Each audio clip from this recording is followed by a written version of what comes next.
ನಮಸ್ತೆ ಎಲ್ರಿಗೂ, welcome back to sweet and spicy recipes. ಇವತ್ತಿನ ರೆಸಿಪಿಯಲ್ಲಿ ಪಾಲಕ್ ಸೊಪ್ಪಿನ ಸ್ನ್ಯಾಕ್ಸ್ ಮಾಡೋದನ್ನು ತೋರಿಸ್ತೀನಿ ಬೇಕ್ರಿ ಸ್ಟೈಲಲ್ಲಿ. ಬನ್ನಿ ರೆಸಿಪಿ ಹೇಗೆ ಮಾಡೋದು ಅಂತೇಳಿ ನೋಡೋಣ. ಮೊದಲಿಗೆ ಒಂದು ಮಿಕ್ಸಿ ಜಾರಿಗೆ 2 ಹಸಿಮೆಣಸಿನ್ಕಾಯನ್ನು ಕಟ್ ಮಾಡಿ ಹಾಕ್ತಾ ಇದ್ದೀನಿ. ಆಮೇಲೆ 2 ಇಂಚಿನಷ್ಟು ಶುಂಠಿಯನ್ನು ತುರಿದು ಸೇರಿಸ್ತಾ ಇದ್ದೀನಿ. ನೀವು ಬೇಕಂದರೆ ಚಿಕ್ಕದಾಗಿ ಕಟ್ ಮಾಡಿ ಹಾಕ್ಕೊಳ್ಬೋದು.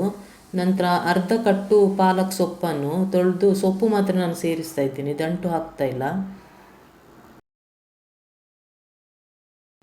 ಇದನ್ನು ನೀರು ಹಾಕದೇನೆ ನಯ ರುಬ್ಕೊಳ್ಬೇಕು. ನೋಡಿ, ಈ ರೀತಿ ಪೇಸ್ಟ್ ಮಾಡ್ಕೊಳ್ಬೇಕು. ಪಾಲಕ್ ಸೊಪ್ಪಲ್ಲಿ ನೀರಿನಂಶ ಜಾಸ್ತಿ ಇರೋದ್ರಿಂದ ನೀರು ಸೇರಿಸ್ಲಿಕ್ಕಿಲ್ಲ. ನಂತರ ಒಂದು ತಟ್ಟೆಗೆ 1 ಕಪ್ನಷ್ಟು ಗೋಧಿ ಹಿಟ್ಟು ಹಾಕ್ತಾ ಇದ್ದೀನಿ. 200 ಗ್ರಾಮ್ನಷ್ಟಿದೆ. ಅದೇ ಅಳತೆಯಲ್ಲಿ ಮೈದಾ ಹಿಟ್ಟನ್ನು ಕೂಡ ಸೇರಿಸ್ಕೊಳ್ಬೇಕು. ನೀವು ಬೇಕಂದರೆ ಪೂರ್ತಿಯಾಗಿ ಮೈದಾ ಹಿಟ್ಟನ್ನು ಮಾಡ್ಬೋದು, ಇಲ್ಲಾಂದರೆ ಗೋಧಿ ಹಿಟ್ಟಲ್ಲಿ ಕೂಡ ಮಾಡ್ಕೊಳ್ಬೋದು. ಇವಾಗ 1 ಸ್ಪೂನ್ನಷ್ಟು ಅಕ್ಕಿ ಹಿಟ್ಟನ್ನು ಸೇರಿಸ್ತಾ ಇದ್ದೀನಿ. ಅರ್ಧ ಸ್ಪೂನಷ್ಟು ಓಂಕಾಳು, ನಂತರ ಅರ್ಧ ಸ್ಪೂನ್ನಷ್ಟು ಚಿಲ್ಲಿ ಪೌಡ್ರ್ ಹಾಕ್ತಾ ಇದ್ದೀನಿ. ಹಸಿಮೆಣಸಿನ್ಕಾಯಿ ಆಲ್ರೆಡಿ ಹಾಕಿರೋದ್ರಿಂದ ಅರ್ಧ ಸ್ಪೂನಷ್ಟೇ ಚಿಲ್ಲಿ ಪೌಡ್ರ್ ಹಾಕ್ತಾ ಇದ್ದೀನಿ. ಈಗ ರುಚಿಗೆ ಎಷ್ಟು ಉಪ್ಪು ಬೇಕೋ ಅಷ್ಟು ಉಪ್ಪನ್ನು ಹಾಕಿ ಒಂದ್ಸಲ ಎಲ್ಲ ಚೆನ್ನಾಗಿ ಮಿಕ್ಸ್ ಮಾಡಿಕೊಳ್ಬೇಕು. ಮಿಕ್ಸ್ ಮಾಡಿದ ನಂತರ 2 ಸ್ಪೂನಷ್ಟು ಎಣ್ಣೆಯನ್ನು ಬಿಸಿ ಮಾಡಿ ಸೇರಿಸ್ತಾ ಇದ್ದೀನಿ. ಈ ರೀತಿ ಮಾಡೋದ್ರಿಂದ ಸ್ನ್ಯಾಕ್ಸ್ ಗರಿ ಗರಿಯಾಗಿ ಬರುತ್ತೆ. ನೋಡಿ, ಬಿಸಿ ಎಣ್ಣೆ ಹಾಕಿರೋದ್ರಿಂದ ಸ್ಪೂನಲ್ಲಿ ಮೊದಲಿಗೆಲ್ಲ ಮಿಕ್ಸ್ ಮಾಡಿಕೊಳ್ಬೇಕು. ಆಮೇಲೆ ಕೈಯಲ್ಲಿ ಚೆನ್ನಾಗಿ ಮಿಕ್ಸ್ ಮಾಡ್ತಾ ಇದ್ದೀನಿ.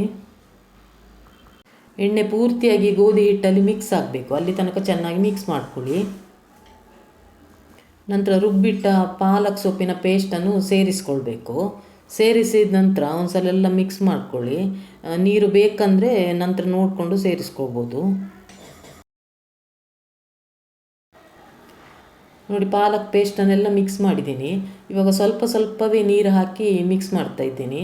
ಚಪಾತಿ ಹಿಟ್ಟಲ್ಲ, ಪೂರಿ ಹಿಟ್ಟಿಗಿಂತ ಸ್ವಲ್ಪ ಗಟ್ಟಿಯಾಗಿಯೇ ನಾದಿಕೊಳ್ಬೇಕು. ನೋಡಿ, ಈ ರೀತಿ ಇರಬೇಕು ಗಟ್ಟಿ ಹಿಟ್ಟು.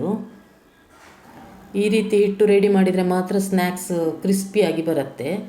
ಇವಾಗ ಇದನ್ನು ಚಿಕ್ಕ ಚಿಕ್ಕ ಉಂಡೆಯಾಗಿ ಮಾಡಿ ರೆಡಿ ಮಾಡಿ ಇಡ್ತಾ ಇದ್ದೀನಿ. ಇದನ್ನು ನಾವೀಗ ಚಪಾತಿ ರೀತಿ ಲಟ್ಟಿಸ್ಕೊಳ್ಬೇಕು. ನಾನು ಹಿಟ್ಟು ಸೇರಿಸದೇನೆ ತೆಳುವಾಗಿ ಲಟ್ಟಿಸ್ತಾ ಇದ್ದೀನಿ. ಎಷ್ಟು ತೆಳುವಾಗುತ್ತೋ ಅಷ್ಟು ತೆಳುವಾಗಿ ಲಟ್ಟಿಸ್ಕೊಳ್ಳಿ. ನೋಡಿ, ಚಪಾತಿಗಿಂತಲೂ ತೆಳುವಾಗಿ ಲಟ್ಟಿಸ್ಕೊಂಡಿದ್ದೀನಿ. ಇದನ್ನು ನಾವೀಗ ಈ ರೀತಿ ಕಟ್ ಮಾಡ್ಕೊಳ್ಬೇಕು. ಡೈಮಂಡ್ ಶೇಪಲ್ಲಿ ಕಟ್ ಮಾಡ್ಕೊಳ್ಳಿ, ಅಥವಾ ನಿಮ್ಗೆ ಯಾವ ಶೇಪ್ ಬೇಕೋ ಆ ಶೇಪಲ್ಲಿ ಕಟ್ ಮಾಡ್ಕೊಳ್ಳಿ.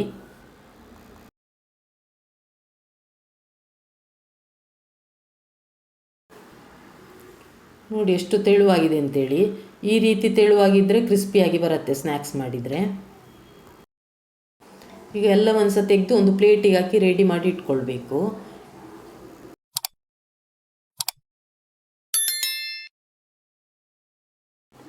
ಇದನ್ನು ಕಾಯಿಸಬೇಕಾದ್ರೆ ಎಣ್ಣೆ ತುಂಬ ಬಿಸಿಯಾಗಿರಲಿ.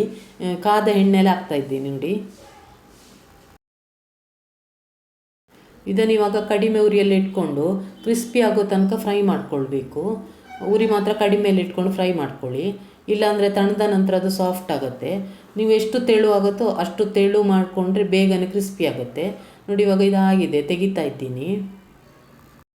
ಇದೇ ರೀತಿ ಎಲ್ಲವನ್ನು ಸ್ವಲ್ಪ ಸ್ವಲ್ಪವೇ ಹಾಕಿ ಫ್ರೈ ಮಾಡಿ ತೆಗಿಬೇಕು. ಸಂಜೆ ಟೀ ಟೈಮ್ಗೆ ತಿನ್ನೋದಕ್ಕೆ ಕ್ರಿಸ್ಪಿಯಾಗಿರುವಂಥ ಪಾಲಕ್ ಸೊಪ್ಪಿನ ಸ್ನ್ಯಾಕ್ಸ್ ರೆಡಿಯಾಗಿದೆ.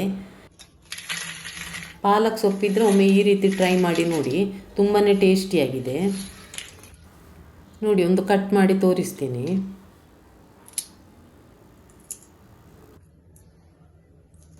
ನಿಮಗೆ ಈ ರೆಸಿಪಿ ಇಷ್ಟ ಆದರೆ ಒಂದು ಲೈಕ್ ಕೊಡಿ. ನಿಮ್ಮ ಫ್ಯಾಮಿಲಿ ಫ್ರೆಂಡ್ಸ್ ಜೊತೆಲ್ಲ ಶೇರ್ ಮಾಡಿ. ಹೊಸ ರೆಸಿಪಿ ಜೊತೆ ಇನ್ನೊಂದು ವಿಡಿಯೋದಲ್ಲಿ ಸಿಗ್ತೀನಿ. Thanks for watching.